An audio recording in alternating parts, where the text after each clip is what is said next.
Puji Tuhan. Mari kita lihat firman Tuhan di dalam Filipi pasal yang ketiga. Surat Rasul Paulus kepada jemaat di Filipi pasal yang ketiga.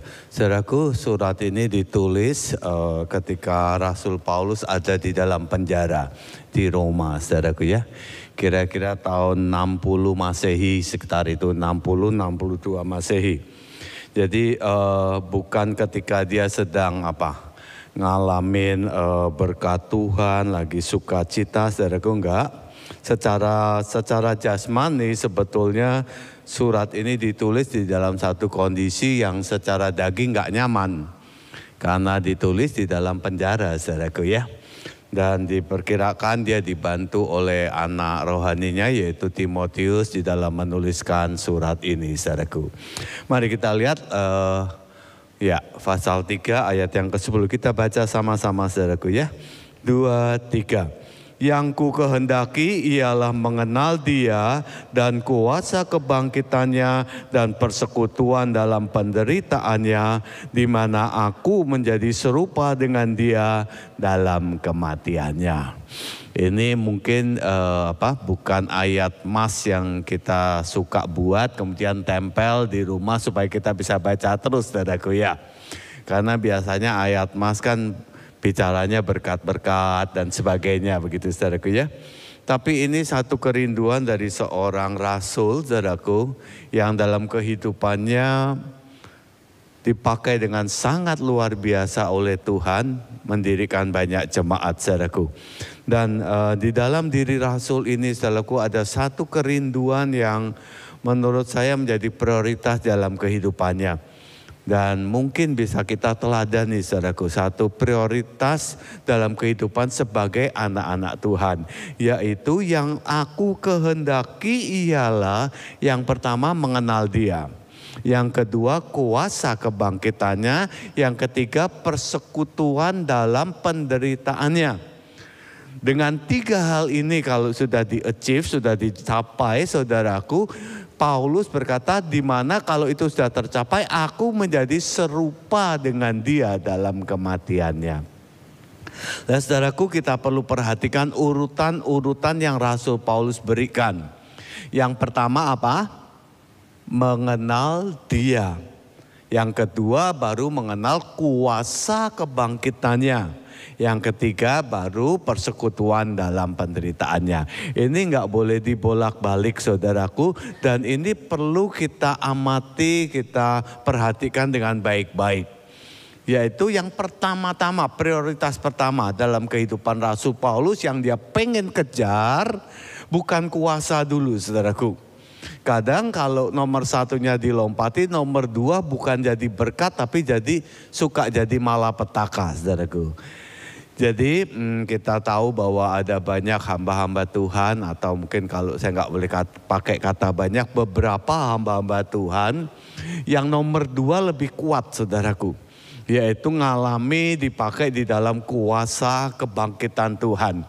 Kuasa kebangkitan ini bicara mengenai satu kuasa yang unlimited, satu kuasa yang supranatural. Karena orang mati bangkit, saudaraku ya. Bukan sekedar buta melihat, bukan sekedar lumpuh berjalan, bukan sekedar tuli mendengar, bisu berkata-kata, tapi ini orang mati dibangkitkan. Jadi ini satu kuasa yang unlimited, satu kuasa yang supranatural, satu kuasa yang luar biasa, begitu saudaraku.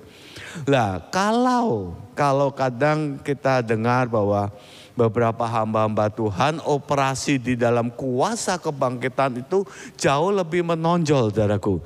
Dia berdoa, orang-orang sakit sembuh, kemudian tumpang tangan pada geblak semua, saudaraku. Sehingga kadangkala kita mislead, saudaraku. Salah arah. Yang dicari adalah bagaimana kuasa Tuhan bekerja dalam kehidupan kita. Kuasa mujizat, sakit disembuhkan, berkat melimpah dan limpah, begitu saudaraku ya. Tapi Rasul Paulus di sini bagus, dia ngajar kepada jemaat Filipi yang pertama sebelum kita merindukan kuasa Tuhan bekerja dalam kehidupan kita dan kita menjadi berkat bagi banyak orang adalah yang pertama mengenal Dia. Ini yang nomor satu saudaraku, pengenalan akan Tuhan. Nah, saudaraku, pengenalan akan Tuhan ini tentunya bertahap saudaraku ya. Pengenalan akan Tuhan ini prosesnya seumur hidup saudaraku. Coba kita lihat dulu 1 Korintus 13. 1 Korintus 13 ayat yang ke-12. 1 Korintus 13 ayat 12. Di sini Rasul Paulus surat kepada jemaat Korintus berkata, karena sekarang kita melihat dalam cermin suatu gambaran yang samar-samar, belum bisa jelas. Walaupun sudah ada cermin di depannya tapi nggak bisa jelas begitu ya. Tetapi nanti kita akan melihat muka dengan muka atau akan melihat dengan satu kejelasan yang sempurna. Tapi nanti, sekarang mungkin kalimat ini mulai kita selanjutnya kita baca sama-sama mulai sekarang ya. 2, 3. Sekarang aku hanya mengenal dengan tidak sempurna, tetapi nanti aku akan mengenal dengan sempurna seperti aku sendiri dikenal. Saudaraku, Tuhan kenal kita dengan sempurna. Kayak apa karakter kita, kayak apa tabiat kita, bagaimana Dia cara mengubah kita. Tuhan kenal kita secara sempurna. Puji Tuhan, saudaraku. Tapi yang dimaksud Paulus mengejar ini adalah mengenal Tuhan. Bukan Tuhan mengenal kita, tapi kita mengenal Tuhan. Dan dalam surat Korintus ini Paulus berkata, sekarang aku masih lihat samar-samar, tapi nanti aku akan melihat muka dengan muka. Sebagaimana aku dikenal Tuhan dengan sempurna, nanti aku akan mengenal Dia juga dengan sempurna. Oida, saudaraku, pengenalan yang sempurna. Lah ini yang saudara dan saya harus kejar. Ini yang saudara dan saya harus jadikan prioritas utama di dalam kekristenan kita. Bukan kuasa kebangkitan. Kuasa kebangkitan itu nyusul, saudaraku. Sebab sekali lagi tanpa pengenalan yang bertumbuh akan Tuhan, kuasa kebangkitan bisa membuat satu jebakan, membuat kita jatuh di dalam hal-hal yang tidak benar. Jadi kejarlah pengenalan akan Tuhan sampai kepada pengenalan yang sempurna. Saudaraku, kita semua bukan kenal tapi ya tahu kali ya saudaraku ya. Tahu ada yang namanya Bapak Prabowo Subianto. Siapa yang kenal dia? Oh, ada yang angkat tangan juga. Saya sih nggak kenal dia, saudaraku. Cuman saya tahu dia presiden saya, saudaraku. Saya tahu dia presiden saya, dia akan memimpin sampai tahun 2029. Tapi kalau dibilang kenal atau enggak, ya cuplikan-cuplikan cerita tentang dia yang saya tahu, yang saya baca. Tapi kenal beneran, apa makanan kesukaannya dia, bagaimana rutinitas dia sehari-hari, saya nggak tahu sama sekali. Dia kalau lagi seneng gimana ekspresinya, dia kalau lagi susah bagaimana ekspresinya, saya nggak tahu saudaraku. Jadi saya boleh bilang saya tahu siapa bapak tersebut, tapi saya nggak kenal saudaraku ya. Nah saudaraku, demikian juga dengan Tuhan. Kadang kita mengenal Dia hanya sebagai juru selamat. Kadang kita mengenal Dia hanya sampai kepada permukaan saja. Kita tahu bahwa kita punya Dia, kita tahu bahwa kita sudah diselamatkan, dosa-dosa kita sudah ditebus oleh Dia. Dia mati di atas kayu salib 2000 tahun yang lalu. Dia lahir di kandang, dia ditolak, dia melayani selama 3,5 tahun. Kemudian dia naik ke atas salib dan dia mati di sana untuk tebus dosa kita.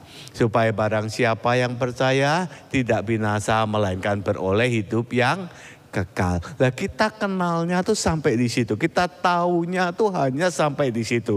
Pengenalan kita akan Tuhan sampai di juru selamat saudaraku. Pagi ini kita harus siap saudaraku untuk mulai sadar bahwa bukan itu, bukan sekedar sampai di sana, bukan sekedar pengenalan akan Tuhan sebagai juru selamat, tapi pengenalan yang lebih dan lebih dan lebih dalam lagi tentang siapa dia, karakternya dia bagaimana, pribadinya dia bagaimana, apa yang dia mau di dalam kehidupan kita, apa rencananya dia atas muka bumi ini, atas diri kita. Kenal sampai pada satu saat muka seperti muka dengan sempurna. Lah saudaraku, Hosea, Nabi Hosea, kalau saudara baca kitab Nabi ini, Nabi Hosea ini satu kitab yang sangat mendorong, sangat penuh dengan kata-kata mari belajar mengenal dia. Mari kita lihat Hosea 4 ayat 6 dulu. Hosea pasal yang keempat ayat yang ke-6. Umatku binasa karena tidak mengenal Allah. Mengenal di sini dalam arti kata pengenalan yang makin bertumbuh.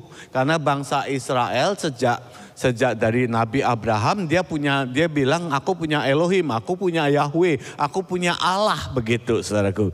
Tapi kan kita tahu perjalanan hidup mereka bagaimana mereka seringkali saudaraku percaya punya Tuhan, mengaku punya Tuhan, tapi hidup mereka nggak benar, saudaraku.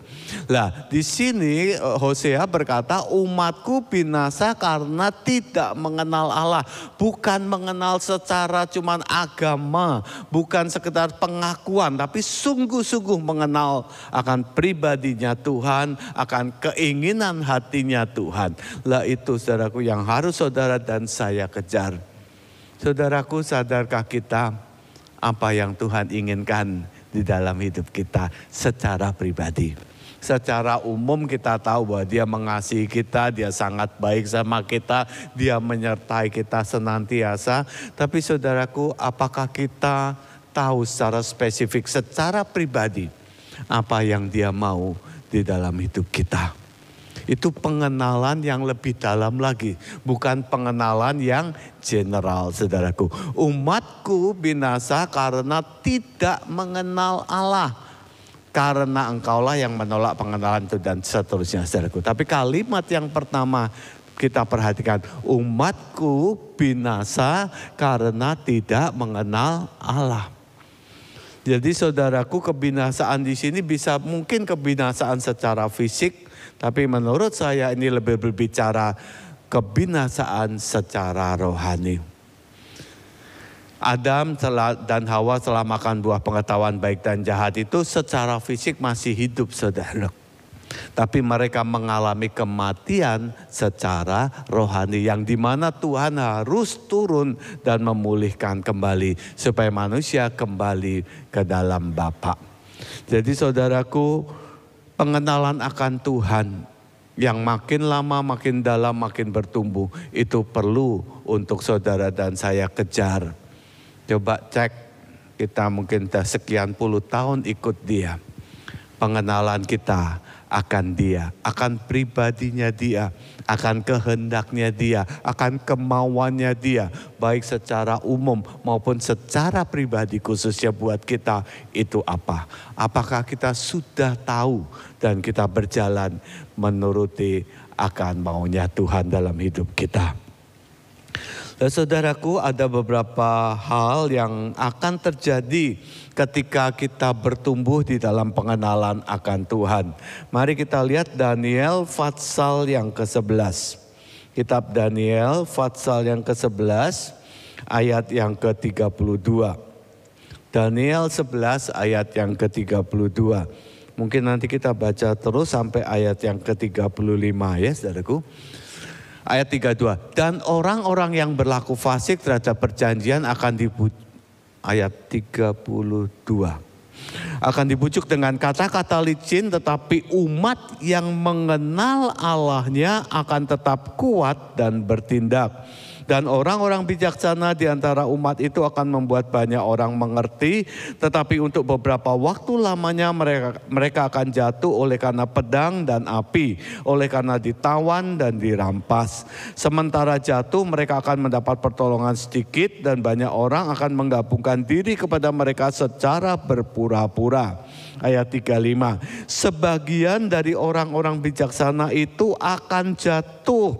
Sebagian dari orang-orang bijaksana itu akan jatuh supaya dengan demikian diadakan pengujian, penyaringan, pemurnian di antara mereka sampai pada akhir zaman. Sebab akhir zaman itu belum mencapai waktu yang telah ditetapkan. Ini tulisan kitab Daniel tentang akhir zaman, saudaraku. Pada akhir zaman akan ada apa? Pengujian, penyaringan, pemurnian. Disaring, diayak saudaraku ya, ditimbang. Lah saudaraku dikatakan di sini, hanya orang atau umat Tuhan yang mengenal Allahnya akan tetap kuat. Bukan cuma kuat dan bertindak. Artinya akan terus maju, artinya akan terus aktif, makin serupa dengan Tuhan. Dan saudaraku di akhir zaman ini, Om Hin sudah berulang kali, mungkin dalam suara gembalanya berulang kali bicara mengenai akhir zaman saudaraku ya, tanda-tanda dan apa yang akan terjadi dan sebagainya. Dan saudaraku mari kita terus sadarkan diri kita sendiri masing-masing secara pribadi bahwa waktunya sudah singkat. Waktunya tidak panjang. Entah nanti Tuhan datang kedua kalinya atau mungkin beberapa dari kita sudah kembali terlebih dahulu kepada Dia. Nah saudaraku, pada saat-saat di mana ada penyaringan, pengujian, pemurnian yang saya percaya terjadi hari-hari ini atas umat Tuhan. Mari kita kuatkan, mari kita kejar pengenalan akan Tuhan lebih dan lebih dan lebih lagi. Sebab hanya pengenalan akan Tuhan yang akan membuat kita lolos di akhir zaman ini. Kalau pengenalan sekedar sebagai juru selamat saudaraku, ya tetap selamat saudaraku, tetap selamat. Keselamatan itu kekal, tetap selamat. Tetapi kita akan seperti melalui api kebakar habis begitu saudaraku ya. Tapi mari belajar pada hari-hari ini, belajar untuk lebih mengenal Tuhan. Karena pengenalan akan Tuhan akan membuat kita bisa bertahan di hari-hari akhir ini. Enggak gampang saudaraku, karena makin lama tentunya makin sudah dikatakan bahwa hari-harinya hari-hari yang berbahaya, hari-hari yang susah saudaraku. Mari terus mengenal Tuhan, nanti kita akan belajar bagaimana cara kita bisa lebih mengenal Tuhan lagi. Tapi sebelumnya mari kita tahu dulu bahwa pengenalan akan Tuhan itu satu-satunya jalan supaya kita tetap kuat pada hari-hari terakhir. Yang kedua saudaraku, ini bagus, ini pengenalan akan Tuhan akan membuat kita mencapai apa yang Tuhan rindukan dalam hidup kita. Apa sih yang Tuhan rindukan dalam hidup kita? Mari kita lihat Kidung Agung, saudaraku. Kitab Kidung Agung, satu kitab yang menurut hamba Tuhan Watchman ini nggak bisa dimengerti oleh orang-orang Kristen yang masih kedagingan, oleh orang-orang Kristen yang masih ke orang Kristen halaman gitu ya, kalau menurut Tabernakel. Orang Kristen yang sekedar agamawi akan sulit untuk mengerti kitab Kidung Agung ini. Tapi orang-orang Kristen yang terus bertumbuh di dalam pengenalan akan Tuhan, rohaninya makin bagus, dia bisa mengerti. Karena kitab Kidung Agung ini bicara mengenai satu hubungan yang sangat intim, sangat mesra antara dia mempelai laki-laki dan gerejanya mempelai perempuan. Kidung Agung 2 ayat 16. Pengenalan akan Tuhan akan membuat kita ngalami ini. Ya. Perhatikan baik-baik ayat ini saudaraku ya. Kekasihku kepunyaanku dan aku kepunyaan dia. Saudaraku, nanti ada 2 ayat pembanding lainnya yang sedikit mirip. Terutama yang pertama dan yang kedua, tapi sebetulnya beda saudaraku. Mirip tapi beda. Jadi kayak kita ndelok puzzle begitu ya. Kan ada game cari perbedaan begitu. Ketoke mirip tapi sakjane ada perbedaannya. Nah, ini Kidung 2 ayat 16 berkata, kekasihku kepunyaanku dan aku kepunyaan dia yang menggembalakan domba di tengah-tengah bunga bakung. Yang pertama adalah kekasihku kepunyaanku. Kekasihku kepunyaanku. Baru nomor 2, aku kepunyaan kekasihku. Perhatikan urutan ini saudaraku, 1 dan 2-nya. Kemudian ayat berikutnya, Kidung Agung 6 ayat 3. Aku kepunyaan kekasihku dan kepunyaanku kekasihku. Kekasihku, kaku saudaraku. Tapi perhatikan baik-baik. Aku kepunyaan kekasihku dan kepunyaanku kekasihku yang menggembalakan domba di tengah-tengah bunga bakung. Ada perbedaan saudaraku 2 ayat ini. Pasal 2 dan pasal 6. Beda. Pasal 2 yang pertama kekasihku kepunyaanku. Tapi pasal yang ke-6 aku kepunyaan kekasihku. Dibalik saudaraku, baru kekasihku kepunyaanku. Saudara, siapa yang bisa lihat perbedaan ini? Beda antara pasal 2 dan pasal 6. Bisa lihat bedanya dari ini? Jadi yang pertama tuh aku sek sing duwe. Soal aku dimiliki sama kekasihku apa enggak itu nomor 2. Yang penting kekasihku kepunyaanku. Bisa nangkap saudaraku ya. Jadi yang pasal 2 itu yang diutamakan, yang muncul nomor 1 adalah aku duwe. Aku punya Yesus, aku punya Tuhan, aku dapat surga, aku diberkati, aku ditolong, aku diselamatkan. Aku sih pokoknya. Kekasihku kepunyaanku. Baru nomor 2 mikir aku dimiliki oleh dia enggak? Apakah hidupku dimiliki oleh dia enggak? Kalau pelajaran-pelajaran 1-2 minggu yang lalu, apakah dia jadi raja enggak? Kerajaan surga ada enggak dalam diriku? Apakah aku dimiliki oleh dia? Pasal 2, apakah aku dimiliki itu ditaruh di prioritas nomor 2. Prioritas pertama, aku punya Tuhan. Dan saudaraku, saya berdoa, kita enggak berhenti di sini saudaraku. Kita bersyukur kita punya Yesus. Kita bersyukur bahwa kekasih kita, kepunyaan kita. Tetapi saudaraku, saya berdoa. Kita semua jemaat Kahal tidak berhenti di sini. Tapi masuk ke yang nomor 2. Apakah aku dimiliki oleh dia? Apakah dia jadi Tuhan, jadi kurios, jadi Tuhan di dalam kehidupanku? Apakah aku dimiliki dia? Atau aku cuma punya Tuhan, tapi aku sendiri adalah milikku sendiri, bukan miliknya dia.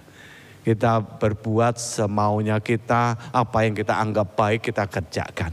Itu pasal 2 saudaraku. Pasal yang ke-6 dibalik. Ini perubahan yang terjadi ketika kita bertumbuh di dalam pengenalan akan Tuhan. Yang pertama, roh kita kuat. Di akhir zaman ini kita bisa melalui tantangan-tantangan pengujian, pemurnian, itu kita bisa lalui dengan baik. Itu yang pertama. Yang kedua, Kidung Agung ini akan terjadi dalam hidup kita. Yaitu aku kepunyaan kekasihku. Yang nomor 1, dia memiliki seluruh hidupku. Yang nomor 1 adalah aku bukannya aku lagi. Tetapi dia yang hidup di dalam aku. Baru nomor 2-nya kekasihku, kepunyaanku. Yang pertama dikejar, yang pertama harus berubah adalah bukan aku punya Yesus. Bukan aku memiliki Yesus, tapi Yesus memiliki aku. Saudaraku, ketoke podo tapi ora podo, saudaraku. Kelihatannya sama, tapi enggak sama. Konsekuensi Yesus memiliki kita adalah dia sungguh-sungguh berkuasa atas hidup kita. Kita enggak jalan menurut apa mau kita sendiri. Kita enggak jalan menurut apa yang jadi rencana kita sendiri. Kita tidak berjalan menurut apa yang kita pandang baik. Itu kan kesalahan Adam dan Hawa. Dibujuk sama setan, kalau kamu makan kamu akan jadi seperti Allah. Kamu bisa menentukan sendiri mana yang baik dan mana yang tidak baik. Tapi saudaraku, itu justru akan menghancurkan. Sebetulnya Tuhan pengen Adam bergantung sepenuhnya sama dia. Percaya bahwa kalau dia bilang baik itu baik, walaupun kelihatannya mungkin belum baik. Kalau dia melarang jangan makan buah pengetahuan baik dan jahat, itu pasti benar. Walaupun pemikirannya, waduh kok yang lainnya boleh ya begitu. Tinggal satu tok dan buah itu dikatakan menarik, dilihat oleh mata tuh menarik. Kok jahat ya, buah yang menarik nggak boleh dimakan, nggak boleh curiga sama Tuhan. Itu kekasihku, aku kepunyaan kekasihku. Kita dimiliki oleh Dia. Apa yang kita anggap baik tidak kita pegang. Kita serahkan, Tuhan ini baik atau enggak baik. Kalau menurut engkau bicara di sini enggak baik, ya harus dibuang, harus ditinggal. Itu Fatsal yang ke-6. Aku kepunyaan kekasihku nomor 1, nomor 2 baru kekasihku kepunyaanku. Saudaraku, pengenalan yang bertumbuh di dalam Tuhan akan mengikis keakuan kita. Aku yang benar, aku maunya gini, pendapatku gini, pikiranku begini, rencanaku begini. Dan ini pasti yang paling baik. Enggak gitu saudaraku. Pengenalan akan Tuhan akan membuat kita tunduk kepada apa yang dia anggap baik. Rasul Paulus sama saudaraku, dia mau ke Asia kecil beritain Injil. Enggak ada yang salah dengan pemberitaan Injil. Itu firman Tuhan sebelum dia naik ke surga. Beritakanlah Injil. Sampai ke ujung bumi. Itu enggak salah. Ayatnya ada. Perintahnya Tuhan Yesus buat waktu dia mau naik. Tapi ketika Paulus mau ke Asia kecil, Tuhan cegah. Roh Kudus cegah. Enggak, kamu pergi ke Makedonia. Paulus enggak ngeyel saudaraku. Kalau Paulus masih di Fatsal yang kedua, dia akan berkata ini kan sekedar bunga mimpi gitu. Penglihatan tok gitu. Tapi Paulus kenal, dia bertumbuh di dalam pengenalan akan Tuhan. Sehingga dia bilang oke, Asia kecil harus kita drop. Dia dengan tim berkata ayo mari kita berangkat ke Makedonia. Ketika dia mau ke Yerusalem, ada seorang nabi berkata, ngambil ikat pinggangnya Paulus, berkata orang yang punya ikat pinggang ini kalau sampai pergi ke Yerusalem akan dibinasakan, dianiaya, akan macam-macam di sana. Ini nabi yang berkata. Tapi Paulus kenal, dia ngerti memang tidak enak saudaraku. Digebuki, dimasukin penjara itu nggak enak. Nubuatannya nggak nyaman saudaraku. Tapi dia kenal siapa Yesusnya. Dia tahu kehendak daripada tuannya. Aku kepunyaan kekasihku. Aku kepunyaan kekasihku. Aku kepunyaan kekasihku. Jadi apa yang dia rencanakan itu aku harus lakukan. Apa yang dia maui itu yang harus aku kerjakan. Bukan apa yang menurut aku baik. Bukan apa yang menurut aku nyaman. Enggak saudaraku. Dia lebih nyaman enggak pergi. Karena enggak ngalami aniaya saudaraku. Tapi bukan begitu. Lah saudaraku, kita ada di Fatsal 2 atau di Fatsal yang ke-6. Kekasihku, kepunyaanku gitu. Atau kepunyaan kekasihku, aku. Ngomong bareng-bareng sama saya, aku kepunyaan kekasihku ya. 2, 3, aku kepunyaan kekasihku. Itu yang nomor 1. Puji Tuhan lah, kekasihku, kepunyaanku itu puji Tuhan. Dan kita sudah lalui tahap itu. Level itu sudah kita lalui dan ada pada kita. Sekarang mari kita beranjak ke yang nomor 2. Yaitu aku kepunyaan kekasihku. Orang yang kenal Tuhan, yang bertumbuh di dalam pengenalan akan Tuhan, akan diproses untuk tiba di Fatsal yang ke-6. Yang itu halaman, yang ini ruang suci, saudaraku. Dan yang ketiga, Fatsal 7. Coba saudara yang baca, 2, 3.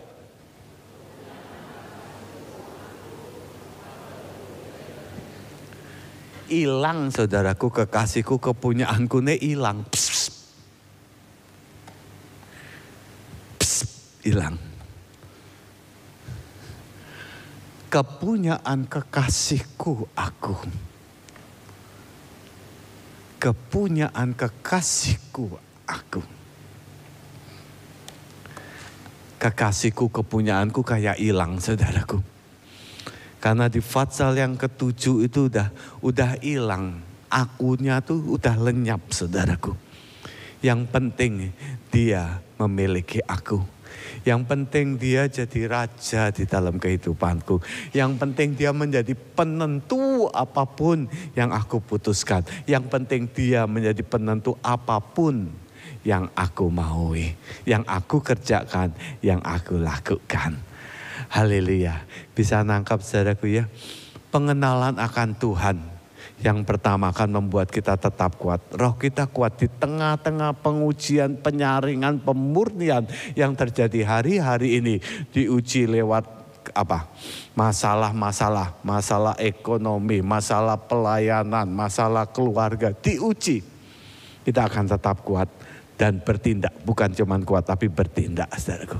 Yang kedua, pengenalan akan Tuhan yang sampai nanti muka dengan muka itu, mengenal dia dengan sempurna itu akan membawa kita melewati proses-proses ini. Bukan lagi kekasihku, kepunyaan aku yang nomor satu, bukan. Yang nomor satu adalah aku, kepunyaan kekasihku, titik. Fatsal yang ke-7. Dan kalau sampai di Fatsal yang ke-7 ini bagus banget. Bagus banget, akunya lenyap saudaraku. Yang utama, yang egois gitu lenyap. Ini orang-orang yang gak gampang kesinggung. Kalau gak dihargai, gak kesinggung. Ini orang-orang yang gak ingin tampil nomor satu saudaraku. Ini orang-orang yang jalan dari kandang, dia jalan, dianiaya, ditolak. Dia datang kepada ciptaannya tetapi ciptaannya menolak akan dia. Ini orang-orang di Fatsal yang ke-7. Tapi tetap berkata ampunilah mereka karena mereka tidak tahu apa yang mereka perbuat. Saudaraku jemaat Kahal kejar ini ya. Sampai nanti dalam hati kita tuh enggak peduli ada kuasa kebangkitan apa enggak peduli ada penderitaan apa enggak. Yang penting aku lebih dan lebih lagi mengenal dia. Karena tanpa pengenalan akan Tuhan, ayat yang pertama tadi kita baca di Filipi itu saudaraku, enggak kuat saudaraku. Kalau ada ngalami kuasa kebangkitan juga nanti malah kita jatuh. Persekutuan di dalam penderitaannya juga enggak bakal kuat saudaraku. Orang yang enggak kenal, enggak bertumbuh pengenalannya akan Tuhan. Anak-anak Tuhan, saudara dan saya. Yang kalau kita enggak bertumbuh di dalam pengenalan akan Tuhan. Masuk dalam penderitaan kobong saudaraku. Kebakar, enggak kuat saudaraku. Mencelat, bertolak, berbalik dari iman saudaraku. Tapi kalau yang nomor satu yang kita kejar. Yaitu pengenalan, makin hari makin kenal dia. Maka saudaraku, penyaringan, pengujian, pemurnian kita lewati dengan benar. Dengan menang saudaraku. Dan kita akan makin melihat bahwa kita bukan lagi jadi orang-orang Kristen yang egois. Yang aku terus. Tapi makin hilang, Fatsal 2, Fatsal 6. Dan goalnya adalah Fatsal yang ke-7. Aku kepunyaan kekasihku. Kalau ini sudah sampai di Fatsal yang ke-7 saudaraku, ini bagus.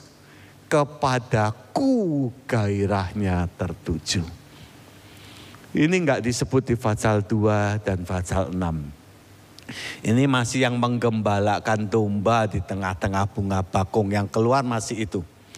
Tapi di pasal yang ketujuh lain, kepadaku gairahnya tertuju.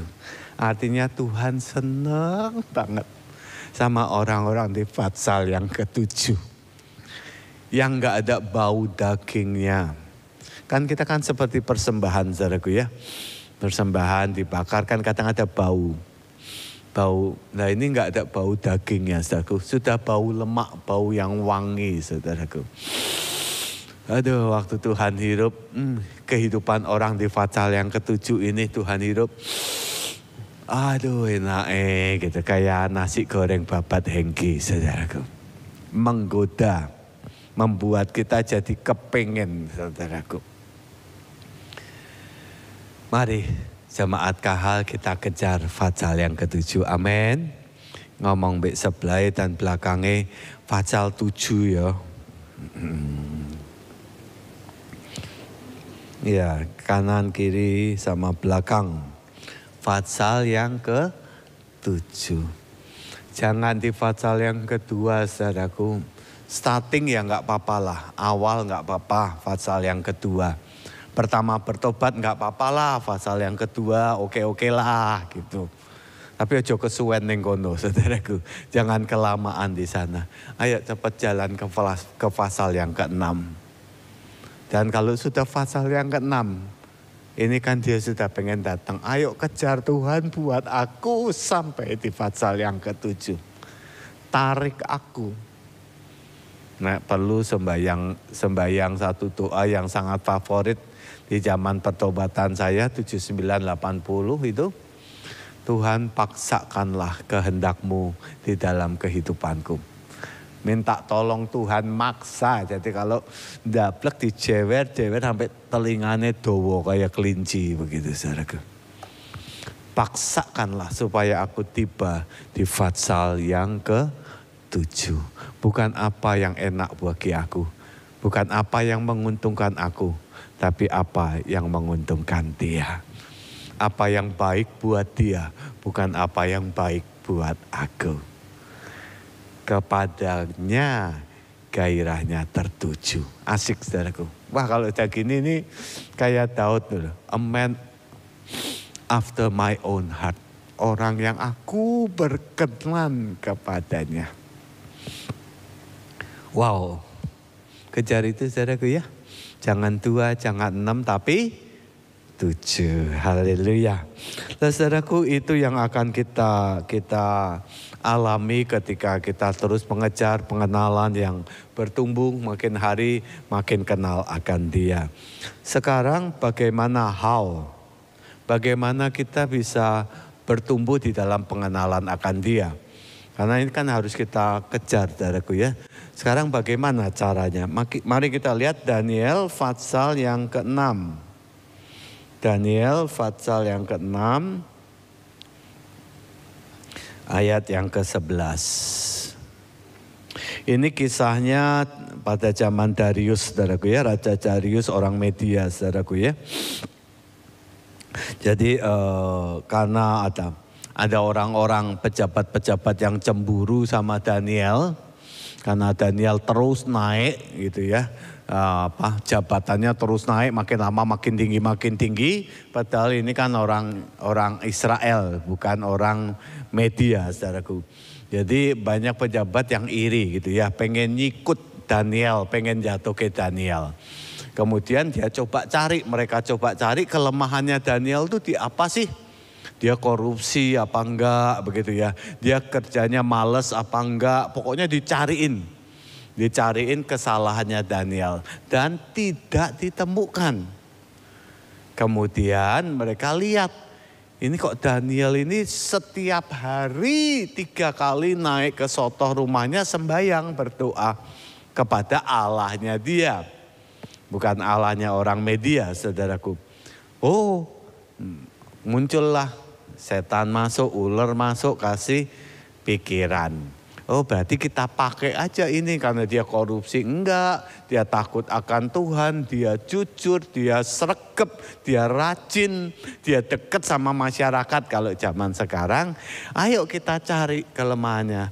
Ya, kita pakai aja ini. Kebiasaannya dia yang berdoa sehari 3 kali sama Allahnya. Kemudian cari alasan. Kemudian ayo kita cari satu alasan, dan alasan itu adalah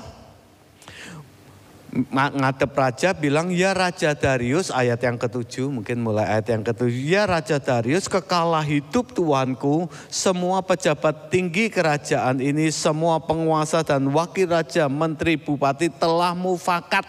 Semua loh saudaraku medeni.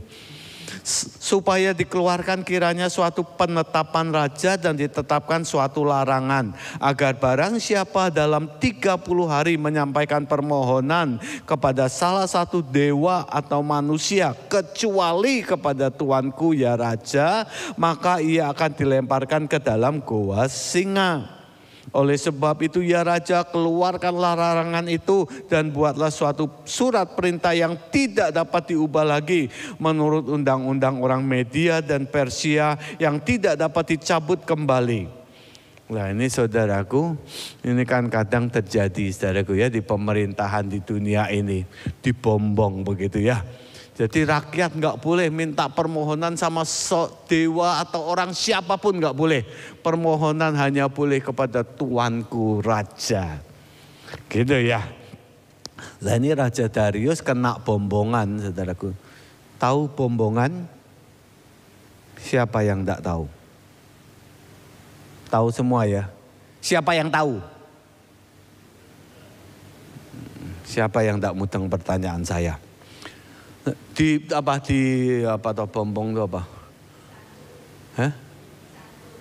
Disanjung-sanjung tapi ngapusi gitu saudaraku ya, dibombong, ditinggi-tinggikan dengan motivasi yang tidak baik begitu. Lah ini Darius kepleset saudaraku, seneng. Wah berarti aku sing kaya dewa, aku sing kaya Tuhan, kabeh njaluk sesuatu kudu mbek aku begitu. Kena Dariusnya saudaraku. Sebab itu Raja Darius membuat surat perintah dengan larangan itu. Jadi dalam 30 hari tidak boleh mengajukan permohonan kepada siapapun, dewa ataupun manusia. Ayat 11 saudaraku. Demi didengar Daniel bahwa surat perintah itu telah dibuat, pergilah ia ke rumahnya. Dalam kamar atasnya ada tingkap-tingkap yang terbuka ke arah Yerusalem. Kalau saudara baca gini kan mirip ya saudara ya, dengan yang dilakukan oleh sepupu kita. 3 kali sehari ia berlutut berdoa serta memuji Allahnya seperti yang biasa dilakukan. Nah saudaraku, Daniel dengar ini langsung munggah sembahyang saudaraku seperti yang biasa dilakukannya. Nah, saudaraku, ini saudaraku satu kebiasaan yang membuat Daniel tidak gentar, yang membuat Daniel kalau bahasa kita pagi ini kenal siapa Tuhannya, makin mengenal. Dia enggak gentar sama gigi singa yang tajam-tajam, gede-gede garang itu, yang mungkin singanya enggak dikasih makan 2 minggu begitu saudaraku. Coba dilok sebelah gitu. Enggak takut saudaraku. Karena dia tahu siapa Allahnya. Dia kenal akan Allahnya. Bukan sampai di pasal 2 atau pasal 6 bahkan. Dia tahu siapa yang dia ikuti, siapa yang dia sembah, siapa yang dia datangi sehari 3 kali. Ada orang yang datangin sehari 5 kali. Kita 2 minggu sekali saudaraku. Dia tahu siapa, kepada siapa dia berdoa, memuji, menyembah. Dan saudaraku, kebiasaan Daniel ini membuat dia mengenal Allahnya. Kebiasaan Daniel ini membuat dia enggak takut sama singa yang kelaparan. Apalagi singa yang ompong saudaraku, singa yang mengaum-ngaum itu. Dia enggak takut, dia menang. Kisahnya nanti saudara baca sendiri. Daniel naik, ditangkap, kemudian dimasukkan gua singa. Tapi singanya nyium, waduh iki aja dipangan iki. Iki bolo dewe begitu saudaraku. Malah kayak di YouTube tuh saudaraku, anak singa digedekke, kemudian singane jadi konco begitu saudaraku ya. Saudara lihat YouTube enggak? Kadang kan banyak itu. Ada anak singa di tengah jalan, bingung, ketinggalan sama ibunya gitu, diambil, kemudian dipelihara sampai gede, kemudian jadi bolo gitu saudaraku ya. Atau orang-orang katanya di Arab Saudi itu binatang peliharaannya bukan guguk, bukan kucing, tapi singa macan gitu saudaraku ya. Saya sih nganjurin enggak usah lah saudaraku. Soalnya saudara enggak mandi 5 hari, dia lupa bau saudara dimakan kita. Jadi saudaraku, Daniel kenal karena satu kebiasaan yang dia lakukan. Sehari 3 kali naik ke atas, berdoa, memuji, nyembah. Saudaraku, pengenalan akan Tuhan akan bertumbuh di dalam waktu-waktu pribadi kita bersekutu dengan Dia. Baguslah ibadah raya harus saudara hadiri karena di sini Tuhan bicara secara korporat. Tapi saudaraku, saya harus sampaikan bahwa kehidupan persekutuan pribadi dengan Tuhan itu sangat amat penting sekali. Tanpa persekutuan pribadi dengan Dia tiap hari. Sebetulnya 3 kali bisa enggak sih? Sebetulnya bisa loh kalau kita mau. Pagi bangun enggak megang HP atau lihat WA dulu, tapi sembahyang, saya nyembah Dia. Siang saudara yang kerja jam 12 kan itu tanda istirahat ya. Kalau disuruh sama bos saudara jam 12 sampai jam 1 harus tetap kerja, bos saudara bisa kena pidana saudaraku. Makan kan enggak perlu 1 jam ya, betul enggak? Siapa yang makannya 1 jam? Iku kesuwen tenan saudaraku. Dimut gitu ya saudaraku. Sampai nasi jadi bubur baru ditelan saudaraku. Kita makan paling 15 menit, maksimal 20 menit lah. We still have time. Kita masih punya waktu. Nah, aku satu kantor banyak orang ya udahlah pergi ke toilet ya enggak apa-apa. Diam di sana sebentar 5-10 menit. Asal jangan ganggu teman yang lain. Pokoknya cari. Bisa kok. Saya sering kedatangan teknisi dari China yang suka betulin mesin saudaraku. Nah, saya kalau ngamatin kebiasaan mereka siang hari itu, mereka jam 12 cat memang mereka selesai. Mereka disiplin sekali. Kemudian kan makan paling 15 menit, maksimal 20 menit. Kemudian yang saya perhatikan selalu, baik di ruang meeting atau enggak lampunya dimatiin, dia tidur. Kami sempat tanya, kenapa sih kamu lakuin itu? Karena tidur siang itu bagus sekali. Ini harus kita lakukan. Dari beberapa teknisi selalu lakukan itu saudaraku. Ya mereka tidur siang. Sebetulnya kita bisa. Kita enggak perlu naik ke tingkap-tingkap di atas, di rooftop itu enggak usah saudaraku. Di tempat kita, di meja kita pakai inilah. Kalau ganggu teman-teman yang lain pakai headset. Pasang lagu penyembahan, mbek meneng, ojo banter-banter naik ganggu liane, mbek nyanyi, mbek nyembah. Bisa kok saudaraku. Nah naik malam kan bisa ya, jadi sehari 3 kali.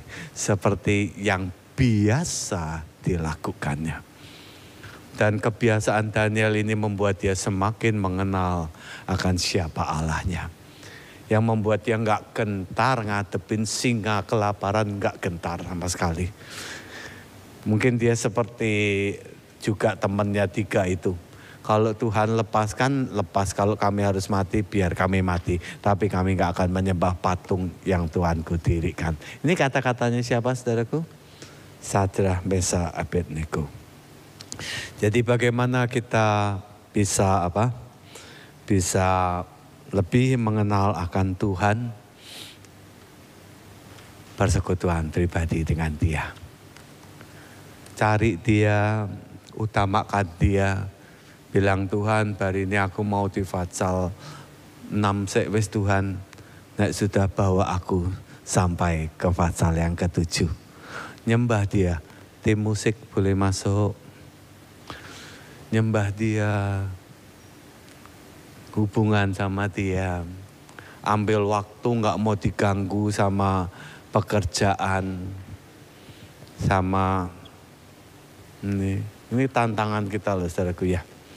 Ini menolong penyebaran Injil, tapi ini juga tantangan buat kita juga saudaraku. Mari datang sama Dia, sembah Dia seperti yang biasa Dia lakukan. Maka pengenalan kita akan Tuhan akan bertumbuh dan bertumbuh. Dan kita akan mendapatkan benefit tetap kuat di hari-hari terakhir ini. Dan hidup kita makin serupa dengan Dia. Gairah Tuhan tertuju kepada kita. Haleluya. Mari kita nyanyi.